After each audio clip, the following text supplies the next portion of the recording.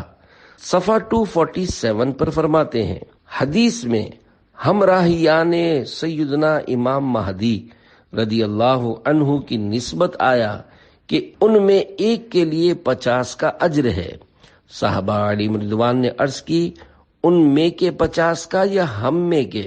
فرمایا بلکہ تم میں کے۔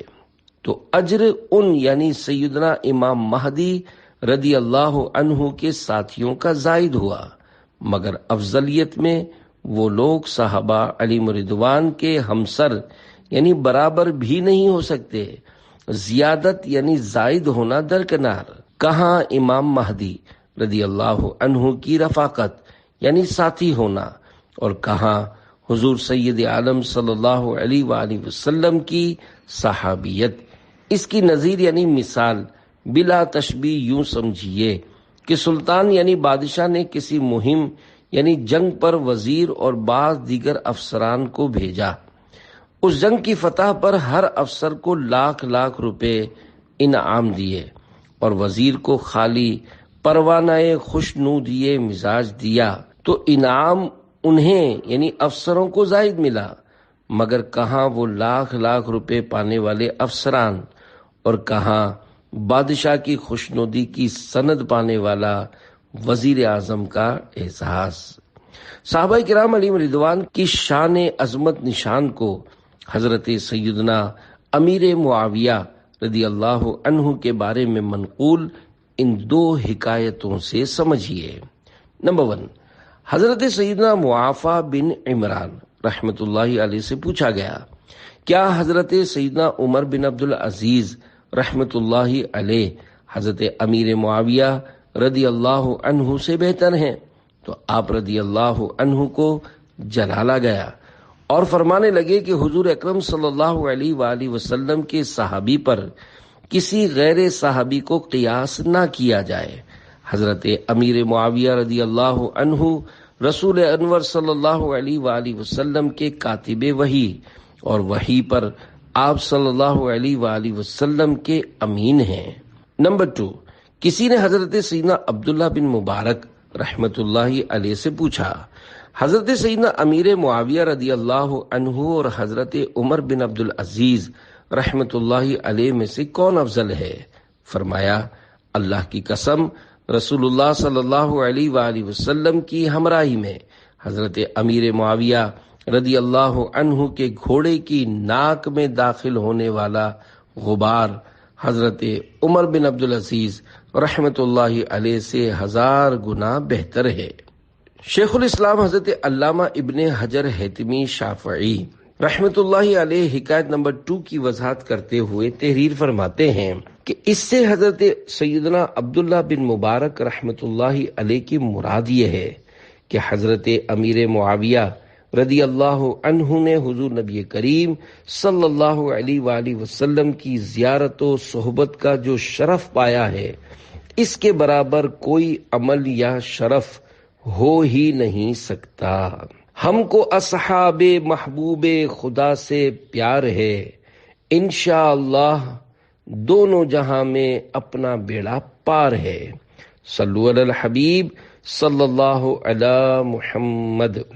امیر اہل سنت دامت برکاتہم العالیہ کی کتاب نیکی کی دعوت کا مضمون یہاں ختم ہوا۔ مسکرانے کے حیرت انگیز طبی فوائد۔ انسانی چہرے میں 200 پوائنٹس ایسے ہیں جن سے مختلف ایکسپریشنز اور جذبات مثلا غصہ، غم، افسردگی، شرمندگی وغیرہ کا اظہار ہوتا ہے، اور یہ 200 پوائنٹس مل کر چہرے پر مختلف تاثرات دیتے ہیں۔ مسکراہٹ چہرے کے لیے واحد ایسا فعل ہے جس کی وجہ سے یہ 200 کے 200 پوائنٹس حرکت میں آ جاتے ہیں۔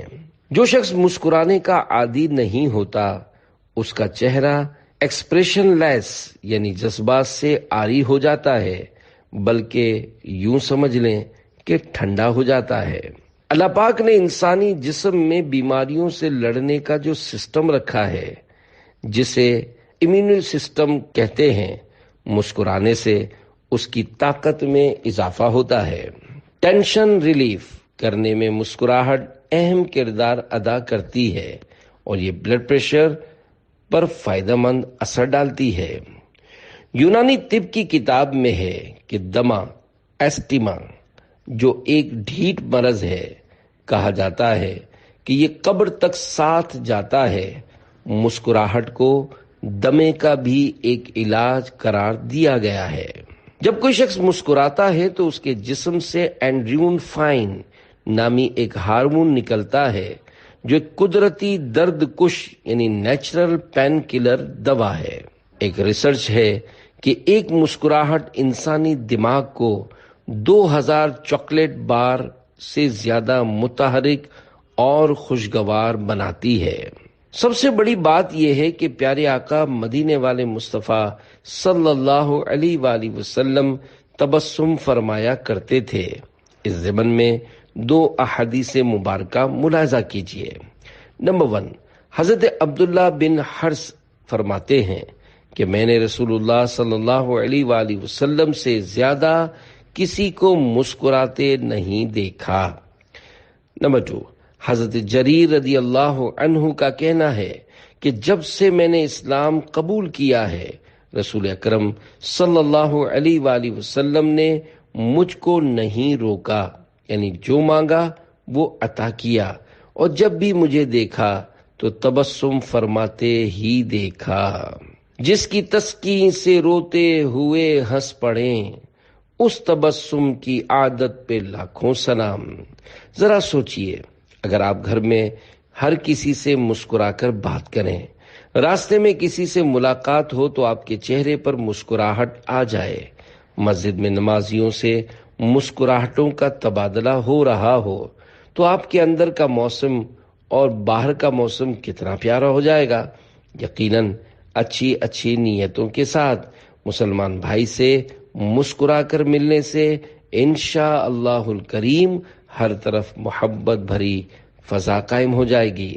امیر اہل سنت دامت برکاتہم العالیہ کی بارگاہ میں وقتاً فوقتاً مختلف لوگ ملاقات کے لیے حاضر ہوتے رہتے ہیں اور آپ ہر ایک سے مسکرا کر ملتے ہیں۔ اس کے بارے میں آپ سے سوال ہوا تو آپ نے جو کچھ ارشاد فرمایا وہ ملاحظہ کیجیے۔ مسکراہٹ کا تحفہ۔ سوال، مسکرانے کی بھی ایک حد ہوتی ہے، آخر کار اس سے بھی آدمی تھک جاتا ہے، مگر آپ کو مسلسل دیکھا گیا ہے کہ آپ دوران ملاقات ہر ایک سے مسکرا کر ہی ملتے ہیں، تو کیا آپ کو تھکاوٹ محسوس نہیں ہوتی؟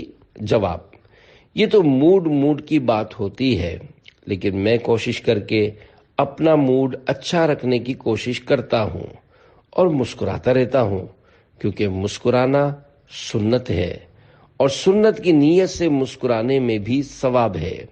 کبھی کبھار تو میں نے نوٹ کیا ہے کہ مسلسل مسکرانے سے یہاں یعنی گالوں میں معمولی سا درد بھی محسوس ہوتا ہے، لیکن میں زبردستی مسکراتا ہوں، کیونکہ حدیث پاک میں ہے کہ مومن کے سامنے مسکرانا صدقہ ہے۔ جو بیچارہ بڑی مشکل سے مجھ تک پہنچا ہے، کیا پتا میری اس مسکراہٹ سے اس کی دل جوئی ہو جائے۔ جس بیچارے کی 2 گھنٹے لائن میں لگنے کے بعد باری آئی ہے، میں اسے اور کچھ نہ دوں تو کیا ایک مسکراہٹ کا تحفہ بھی نہ دوں؟ اگر میں اسے مسکرا کر دیکھ لوں اور ماشاء اللہ کہہ کر پیٹھ تھپکا دوں اور سر پر ہاتھ پھیر دوں گا تو اس سے اس کی دل جوئی ہو جائے گی۔ حضور کی مسکراہٹ۔ حضور نبی اکرم صلی اللہ علیہ وآلہ وسلم کی ہنسی مسکراہٹ ہوتی تھی۔ آپ صلی اللہ علیہ وآلہ وسلم کے دانت مبارک اولوں کی طرح چمکتے تھے۔